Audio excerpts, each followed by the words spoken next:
Welcome to Council Connection. I'm Kim Baxter, Mayor and Durango City Councilor. This program is designed to give you a snapshot of happenings at the most recent Durango City Council meeting. This time we look at the April 20th meeting.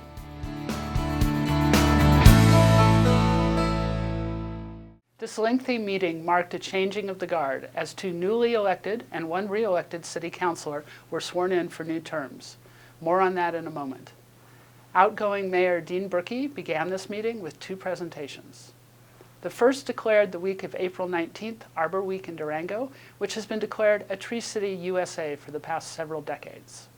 We have added 473 trees to the urban forest in 2020, and that brings our inventory up to over 11,500 trees in Durango that we manage and maintain for the city residents. So just want everyone to enjoy Arbor Week and plant trees.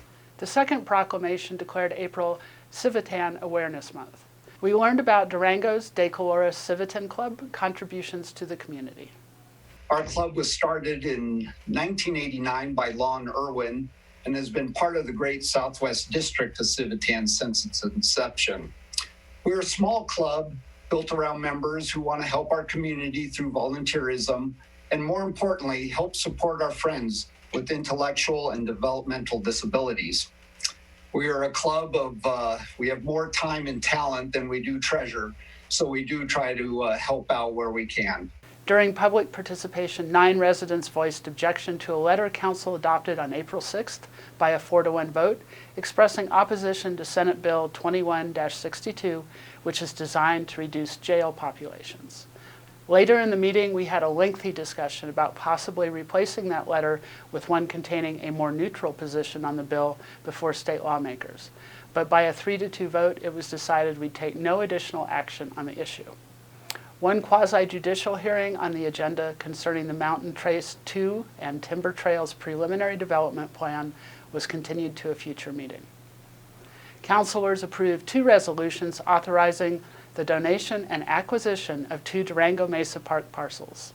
What we have is a purchase of 180 acres in Durango Mesa Park, and we do have a map, and the amount of that acquisition would be $1.5 million.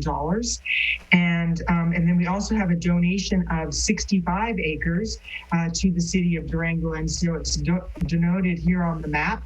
And so there would be a total of 245 acres that would be conveyed to the city of Durango from the Durango Mesa Park Foundation.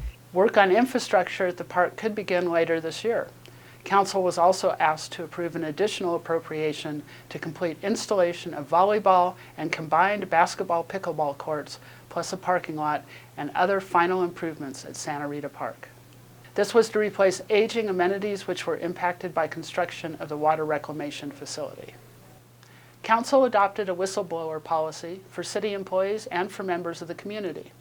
Then Councilor Dean Brookie, who was term limited, recapped his 8 years on council.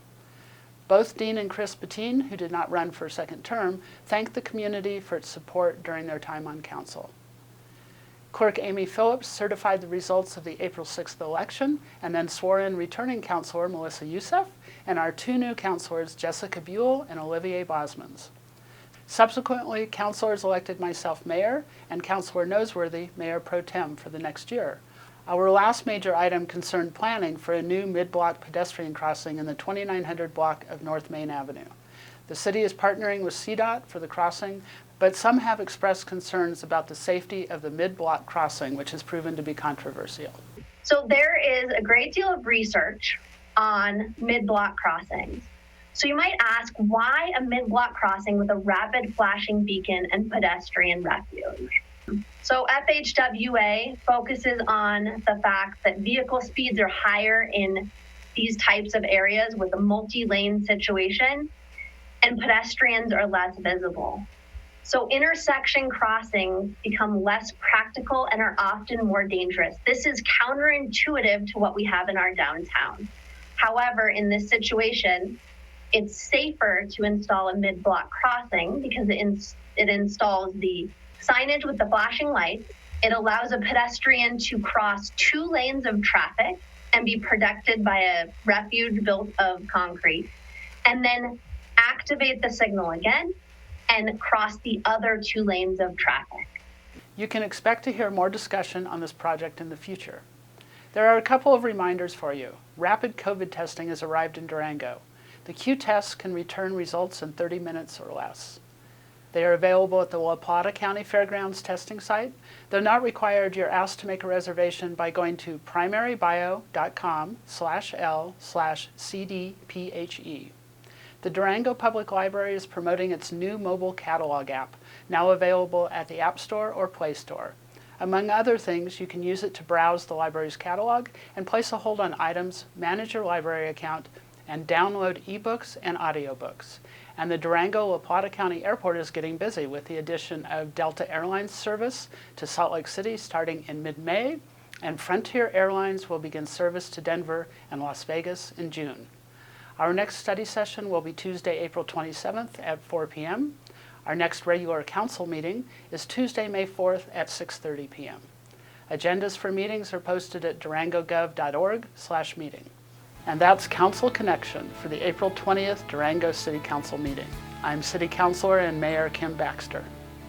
Thanks for joining us, and remember, you can always contact your city councilors via email at citycouncil@durangogov.org.